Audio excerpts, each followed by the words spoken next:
ठाकरे ने आज पार्टी के अरकान पार्लियामेंट और जिला सुदूर के साथ अपनी मीटिंग की और इसमें कहा कि शिवसेना AIMIM के साथ इत्तेहाद नहीं करेगी। उन्होंने मजीद कहा कि MIM बीजेपी की टीम B है।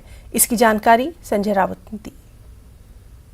ने स्पष्ट कहा है कि शिवसेना एक कट्टर हिंदुत्ववादी पार्टी है और रहेगी। शिवसेना हिंदुत्व से कभी भी इस प्रकार की तड़जोड़ नहीं करेगी।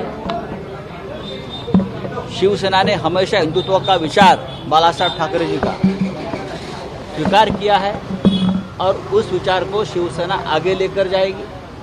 अगर कोई हमारे राजकीय विरोधक हमारे हिंदुत्व के ऊपर भ्रम पैदा करना चाहते हैं तो हम सहन नहीं करेंगे। खास करके कल से MIM की तरफ से एक ऑफर घूम रही है मार्केट में, उसके सूत्रधार उसके कर्ता धर्ता भारतीय जनता पार्टी के लोग हैं।